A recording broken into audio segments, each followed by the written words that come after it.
after years of war. No one could stand between me and home. 3 movies with Nolan each, now over 10 years knowing him. Take me to your shorthand. What kind of dynamic do you have with him? How collaborative is it now that you've known him for so long when you're on set? I think it was collaborative from the second I started working with him. He really gives actors a lot of freedom, and he's just an extraordinary director. Like I don't feel like anything's changed particularly too much in our dynamic, in our working dynamic, other than we just know each other a little better and we've spent more time working together. But the process has been the same from the second I met him. Would you say it's the same for you, Anne? Yeah, Chris is really, really consistent in his approach.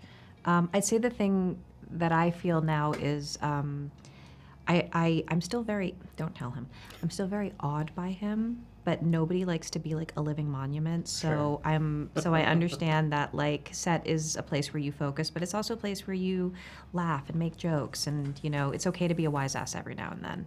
And so I'd say that like I leaned into that part of the relationship more than I ever had before. I feel like the romance in all his filmography is kind of understated. And in this film, it really is at the forefront. We're talking about the fading sun, like going on the sunset. Can you talk about that kind of dynamic? Because you guys make it feel so fleshed out with the very few scenes that you have at the beginning of the film. So how, like, was there a lot of pressure to really sell that from the gate? Yes. Well, yeah, Yes. but also he shot those scenes in sequence. So we shot them early in our time of kind of building that relationship out, which really helped because it gave us a chance to kind of explore that and talk about that, because the movie really does hinge on that. I mean, that relationship is underneath the entire film in both of the stories that are going back and forth. So yeah, he was obviously shrewd enough to make sure that we shot it in order.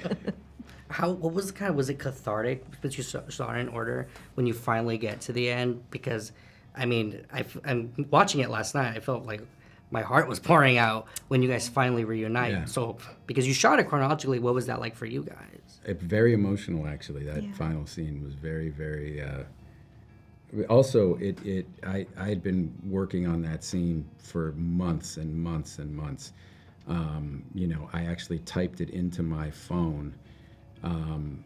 The entire scene, it's a pretty long scene with us, and I had typed it into my phone in my notes section, and I just carried it around, not on set because there are no phones on set, but in my off time, I would return to it for about 20-30 minutes a day and run it a few times.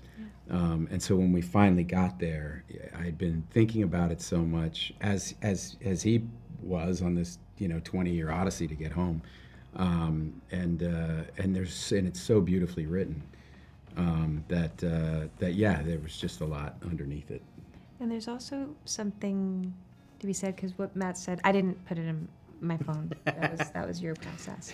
But there's something unique to this love story, because it's a story that's been embraced generation after generation after generation. So the Odysseus-Penelope relationship actually has like thousands of years of audience energy poured into it. Uh-huh. And so, and Chris interpreted it so beautifully. The words were, I mean, the words altered my brain chemistry. There's no other way for me to describe it. Like, I would read it and I would feel things shift. Like I'd drunk a cup of coffee, the way that can change your brain stuff. Like, the words, they were just so moving. And I just felt like, because there was so much energy, there was so much history, not just their history, but the collective history that we've shared as people who have kind of gathered around the story again and again and again. There was just something incredibly potent and unique about the whole thing. And so getting into it, it felt, I don't know, transportive. Helen of Troy, the most beautiful in the world, she's scarred, she's full of remorse. There's much more complexity behind her beauty, right? Can you talk about conveying all that pain while also having to be like this model of beauty to like all your people? Wow. Well, Helen of Troy is quite responsibility to play, right? There's a lot of expectation, and there's a lot of stuff that comes with playing a character like that is so well known, well loved, Yeah. and has been depicted in so many different ways. Beauty, we know, is in the eye of the beholder. Yeah. So one of the things I thought when I was given this role is like, okay, there's no way for me to play beauty. So I need to figure out who this woman is beyond the thing she's most famous for. And that was a really interesting and exciting challenge, to find the woman behind the face, because the face, it would just have to take care of itself. And and so working closely with Chris and having deep conversations with Jon, trying to figure out what the marital dynamics are, what the cost of war has been to this woman who may have low-key caused the war, that was interesting to me and exciting to convey. And I love having the opportunity, the economy of a small scene to convey as much as possible. Right. What do you feel like with this dynamic you guys are talking about with like the marital? What do you feel like you learned from working with Lupita, if I can ask you, Jon? What I learned, I mean, look,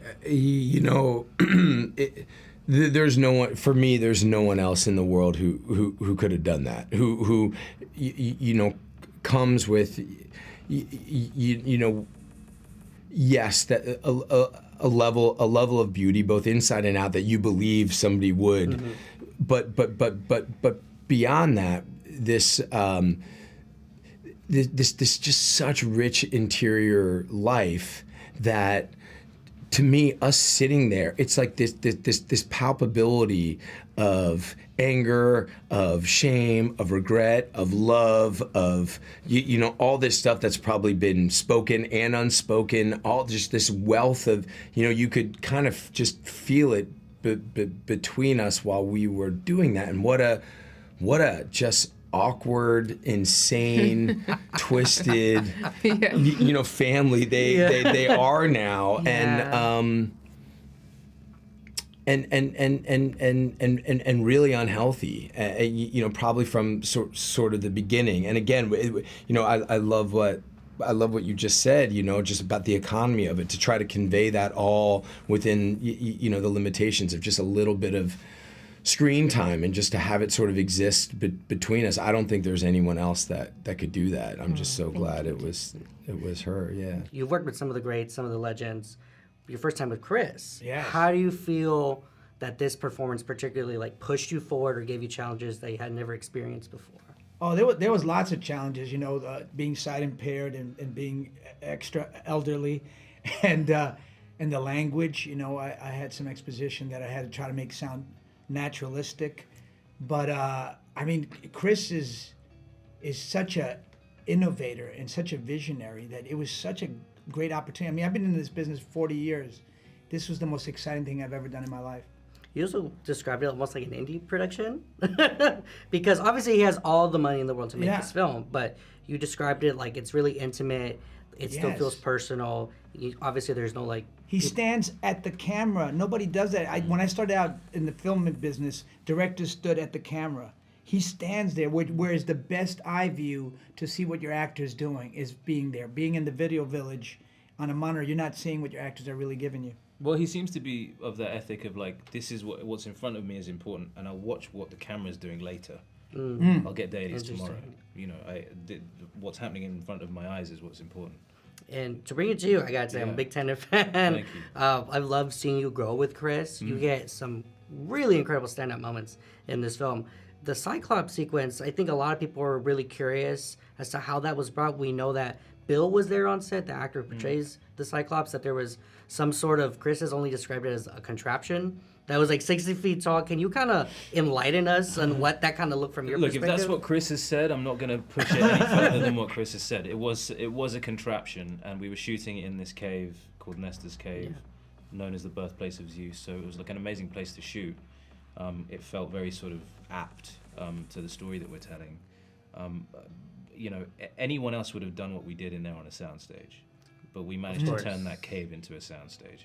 By which I mean not me, but the amazing technical crew. That how hard they all worked to make that happen. Because what was thrilling about this movie overall is that there was no day on set where I had to imagine anything. It was all there in front of me.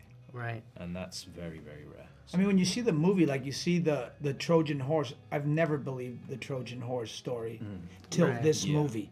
I really believed there were 20 actors inside that horse, Yeah. and they fooled the Trojans. This is the first time I really believed that.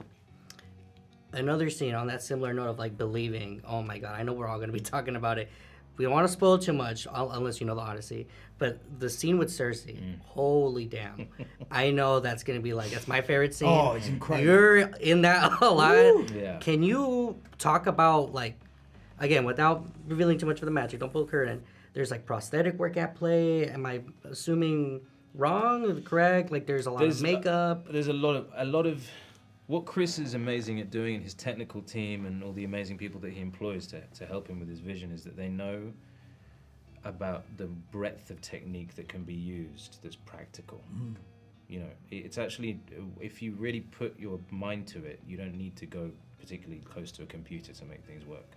There's amazing technicians and artists who will find genius ways to make something appear in front of your eyes that you never thought could appear. But actually, these techniques have been around for years. Yeah, you know? And like, you know, when the movie's out, I'm sure they'll elaborate as to exactly how we achieved what we achieved in that sequence. But I saw things happen in front of my eyes that just, it was happening in front of me, and I thought it was happening to me. Yeah, right. Wow. It was a very Oh my strange god, it dissonance. gives me yeah. chills. And to kind of just like wrap us up, bring us home, I feel like with your character specifically, we see the consequences of war, the tolls, the price of all of our pride, and I feel like obviously this story has been around for so long, but this particular interpretation makes it feel so timeless, especially today when there are all these things happening in the world and how we can put so many examples, right? Can I ask you guys, how do you feel that this version of the story, like why do we need to be telling the Odyssey today? So. We keep going around in circles, don't we? That's the thing. Yeah. That's so the themes remain evergreen. But even the positive themes of family and reconnection and faith and belief that things will work out. But of course, yeah, some of the other themes that you're alluding to, we keep going around in circles so that they remain at the forefront of our minds. Yeah, right? I mean, this story is thousands of years old, and it's the beginning of Western literature, this piece, and so many movies and everything has borrowed from this story. And what hits home is this man coming back from war and looking back on his life and what really mattered in his life. And as a man, you see this, and you're heartbroken. My wife saw it with me, was weeping, and she never cries at movies. So Chris did that to her. It's your fault. Yeah.